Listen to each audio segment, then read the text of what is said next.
पिछले एपिसोड में हमने आपको म्यूचुअल फंड के बारे में बताया था। म्यूचुअल फंड के बारे में जानने के बाद अब बारी आती है एनएवी यानी कि नेट एसेट वैल्यू अथवा शुद्ध परिसंपत्ति मूल्य के बारे में जानने की। क्या है ये एनएवी? आइए इसके बारे में विस्तार से जानते हैं गरिमा दास की इस रिपोर्ट के जरिए।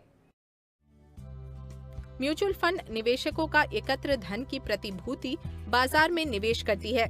म्यूचुअल फंड्स का जो मूल्य है वो एनएवी यानी नेट एसेट वैल्यू के जरिए तय होता है। एनएवी का मतलब होता है म्यूचुअल फंड के पोर्टफोलियो की प्रति यूनिट कीमत। एनएवी कैसे कैलकुलेट होता है ये समझना बहुत ही आसान है। नेट एसेट वैल्यू कैसे कैलकुलेट होता है ये समझा रहे हैं हमारे एक्सपर्ट। 4 दोस्त हैं, अनिल, सुनील, दिलीप और प्रशांत। उन्होंने डिसीजन लिया कि अपने पैसे वो बाजार में निवेश करेंगे। उन्होंने एक बेसिक मूल्य निर्धारित किया जो 10 रुपए है। अब अनिल ने 1 लाख रुपए की इन्वेस्टमेंट की।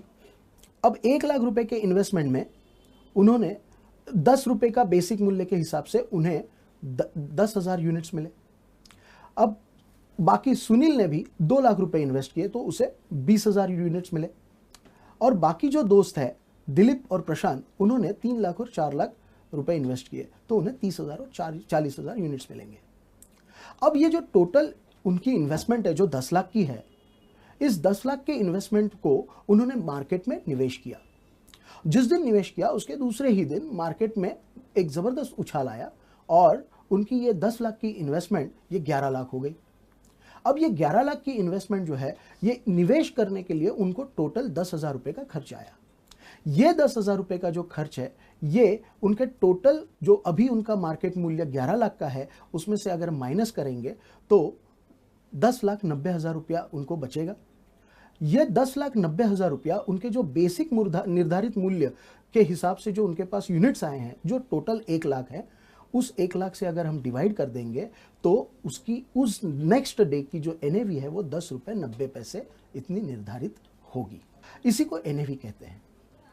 तो इन सिंपल मैनर हम बोल सकते हैं कि एनएवी ये कैलकुलेशन होता है उस पोर्टफोलियो का मार्केट मूल्य माइनस उसकी जितनी भी लायबिलिटी या उसके जितने भी खर्चे हैं वो माइनस करने के बाद जो भी बचेगा उस वैल्यू को जब हम टोटल नंबर ऑफ यूनिट्स जो म्यूचुअल फंड ने अलॉट किए हैं उससे डिवाइड कर देंगे तो हमें एनएवी मिलेगी। ज्यादातर लोग एनएवी के आधार पर निवेश करते हैं, लेकिन ये काफी नुकसानदेह साबित हो सकता है। इसका सबसे बड़ा खतरा ये है कि आपको निवेश किए गए फंड के परफॉर्मेंस के बारे में सही जानकारी नहीं मिल पाती है। कुछ लोग अगर किसी फंड की एनएवी हाई है तो उसमें निवेश करना नहीं चाहते या उससे करने के लिए कतराते हैं। ये बहुत बड़ी गलती है। अगर वो फंड की एनएवी ज्यादा है तो इसका मतलब ये नहीं है कि उस फंड का परफॉर्मेंस कम है। उस फंड ने शायद बहुत अच्छा ग्रोथ और बहुत अच्छा रिटर्न बनाया होगा। और अगर कोई एनएवी नहीं, कोई नया फंड आ रहा है तो उसका एनएवी जो है वो बेसिक मूल्य 10 रुपए के हिसाब से ही हो सकता है। तो उसने अभी तक अपना परफॉर्मेंस दिखाया हुआ नहीं है। जानकारों का मानना है कि नए फंड्स में निवेश करने से अच्छा है कि आप ऐसे फंड्स चुनें जिसने लंबे समय में अच्छा परफॉर्मेंस और ग्रोथ दिखाया है।